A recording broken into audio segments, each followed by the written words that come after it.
ये सवाल बहुत अच्छा है आपका। और मैं इसको ये देखता हूं कि किसी भी रचना के 4 युग होते हैं।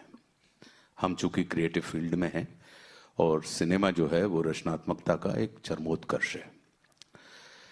तो सतयुग में सिनेमा के हिसाब से सुनिएगा, जब सतयुग चल रहा था रचनात्मकता का, तो देव अलग लोक में रहते थे और दानव अलग लोक में रहते थे।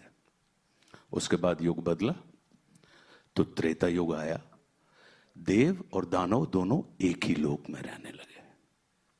फिर युग बदला, द्वापर आया तो देव और दानव यानी हीरो और विलेन दोनों एक ही परिवार में रहने लगे।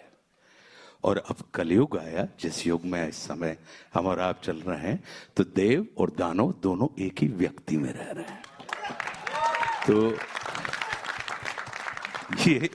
ये एक प्रक्रिया है हमारे युग परिवर्तन की, क्योंकि हमारी मानसिकता बदलती है तो हमारे कहने के तरीके बदल जाते हैं, हमारी अभिव्यक्तियां बदल जाती हैं। तो जो पहले, जैसा कि मैंने इसमें बताया, तो ये सिर्फ इसको इसी तरीके से लेते रहें आप कि ऐसा नहीं है कि समाप्त हो गया।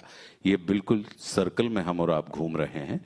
तो सत से शुरू हुए और कल पे आ गए, वापस कल से समाप्त होकर हम वापस सत पे चले जाएंगे। तो ये रचनात्मकता का एक एंगल है जो लगातार चलता रहता है। अच्छा हुआ ना मैंने आपको ऐड करने के लिए बोला।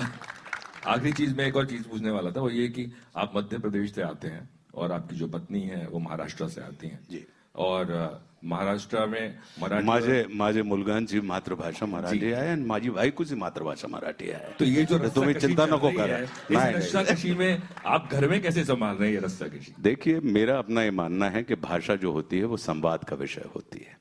भाषा कभी भी विवाद का विषय नहीं होती। क्या बात है। तो इसलिए भाषा जो है, भाषा को तो हम और आप सब, भारतवर्ष जो है वो इतना परिपक्व और इतना अद्भुत देश है कि जहां पर इसने सारी चीजों को स्वीकार, संवाद में विश्वास रखता है। भारत कभी भी विवाद में विश्वास नहीं रखता।